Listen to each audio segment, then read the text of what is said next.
Kilala din si San Valentin sa mga pamilyang Kristiyano sa paghihikayat sa banal na kasal. Happy Valentine's Day sa lahat. Kumusta? Kumusta kayo? Halos lahat ngayon ay nagsiselebrate na ng Valentine's Day, sa mga nagmamahalan dyan. Happy Valentine's Day sa inyo. Pero tandaan natin, saan ito nag-umpisa? Paano ito nagsimula? Kailangan nyo malaman yon. Siyempre, taon-taon nagsiselebrate tayo ng Valentine's Day, araw ng mga puso, pero hindi natin alam paano ang umpisa nito. Saan ito nag-umpisa? Sino ang nag-umpisa? So alamin natin. Ganito yun ha. Si San Valentin ay namatay noong February 14, 273. Isang paring Romano. Dumanas siya ng kamatayan sa panahon ni Emperador Claudius II. Kilala si San Valentin sa mga taong nagmamahalan.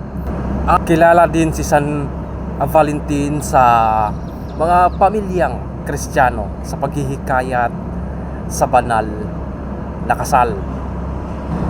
Kaya sa pagtatapos ng ika-5 siglo, itinalaga ni Papa Gelasius ang araw ng February 14 ng araw ng mga puso.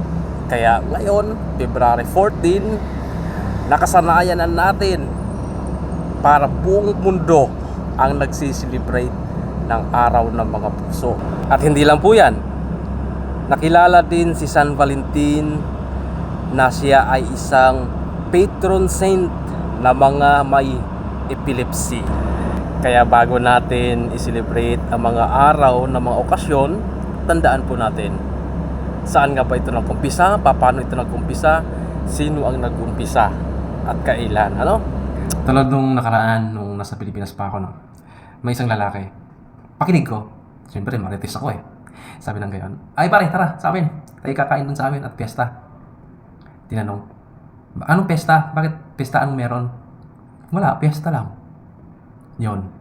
Ibig sabihin, hindi nila alam. Nagsiselebrate sila ng piyesta. Hindi nila alam kung bakit. Okay. Ang piyesta po, para ito sa mga Romano Katoliko na, halimbawa po sa sityo namin, doon sa Batangas. Saint Padre Pio yung napili nilang patron doon sa chapel. So, September 23, yun yung kapistahan ni Saint Padre Pio. Ganun din parang Foundation Day, parang gayon siya. Kailan naitayo yung lugar na yan, kaya nagsiselebrate sila ng mga festival, So, dapat nating malaman yon. Hindi yung basta-basta na lang tayo mag-celebrate. Alamin din natin, So sana may natutunan kayo sa vlog na ito. Magandang araw at happy Saturday sa inyong lahat.